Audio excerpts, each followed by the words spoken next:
So at the start of the pandemic, Chris and I thought about what we could do to make sure that the patients that we would normally be involved in, we didn't miss. And so we started doing daily ward rounds, where we would go to every ward every day and check in with the nurse in charge and the staff there. Do you have any patients that have a learning disability?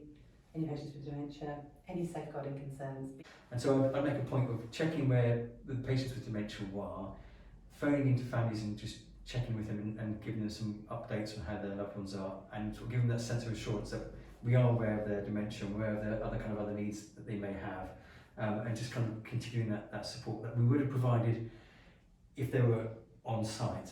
We also use it as an opportunity to catch up with staff every day because they had their own stresses and their own worries, lots of tears, lots of laughter though. We did have fun and we tried to keep them smiling.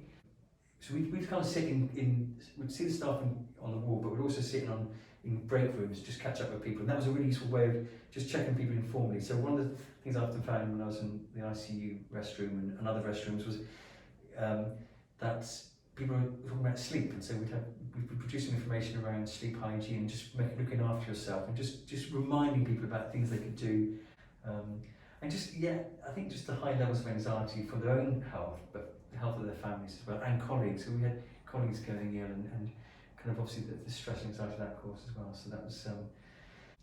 I felt absolutely privileged, and I hadn't realised, I think, how much of a privilege it was to talk to staff that I've known for a long time, lots of teams we know across the hospital because we work across the hospital, but to have them really open up about their fears for their patients, the ward, the team, their home.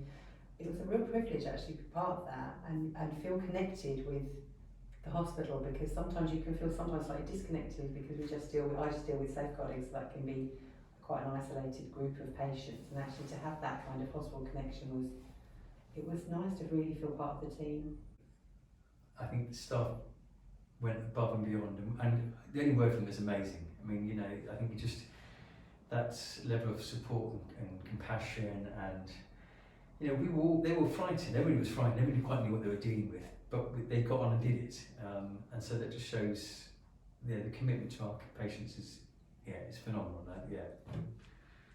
Vicky? Yeah, I agree with you. I was humbled. They were amazing.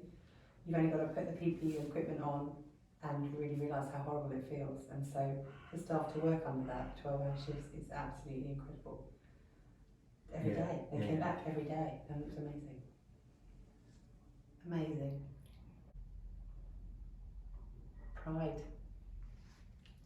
So one word describing my colleagues, they're phenomenal.